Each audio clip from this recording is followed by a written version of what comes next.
steak with the pan sauce. Mmm. That's so tender. Mashed potatoes with the pan sauce. That's what I'm talking about.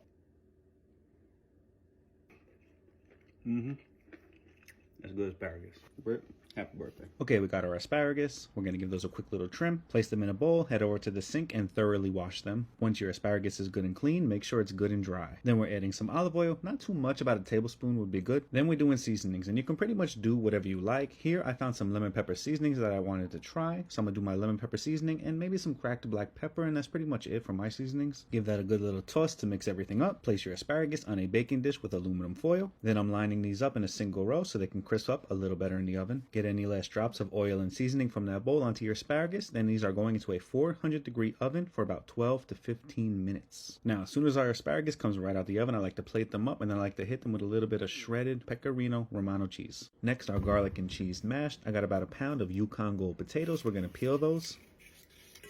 Cut them into roughly the same size pieces so they cook evenly. Place them in a bowl of water. Rinse the water a couple of times, then fill it back up with fresh cold water. Then I'm adding a generous amount of salt right to that water.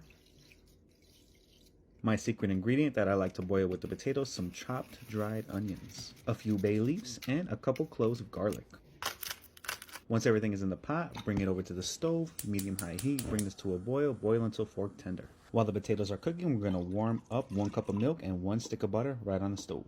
Once the potatoes are cooked, let them steam dry in the colander for a few minutes. Then we're going to get to mashing. Then we're adding some kosher salt, some cracked black pepper, that milk and butter mixture. I'm grating in some Pecorino Romano cheese and some chives I had laying around. I'm going to gently mix all that in. Taste for seasonings. That's our mashed. Now onto the main dish, the steak. Now I decided to go with some New York strips because personally, that's just my favorite cut of beef. We're going to temper our steaks, which basically just means we're going to let them sit out for about 20 to 30 minutes and let them come up to room temperature. Now today I'm going to cook my steaks using the reverse sear method, which I actually like. If you don't have a lot of experience cooking steaks, I think it's a great way to get it pretty much at the right temperature that you want, which I know a lot of people would disagree with, but what are you going to do? I could make a video that the sky is blue and people are going to comment saying it's not. Anyway, I'm going to season these on both sides generously with some kosher salt, place them onto a baking dish with a wire rack, and then these are going into a preheated 275-degree oven for about 15 minutes. And this time will vary slightly depending on the thickness of your steak and the end temperature you're trying to go for. Now these are kind of thin, not too thin, but thin, and I'm going for a medium temperature, so I'm going to place these in the oven for 15 minutes. Our steaks are out of the oven. My cast iron pan was in the oven with the steaks, so it's nice and hot. Now I got it over medium-high heat. Once that oil starts to smoke, we're good to go. First thing I'm going to do is put it fat side down and render that fat down a little bit. Then I'm placing that steak down, and this is kind of thin, so I'm only doing a minute per side. As soon as I flip it, I'm going to throw in a knob of butter, a couple of cloves of garlic, and then we're basting for the remainder of that minute. Get that steak off the heat and let it rest while we make our pan sauce. Right to the pan, 1 minced shallot, cook that a few minutes. Then we're adding in about a teaspoon of flour, cook about a minute.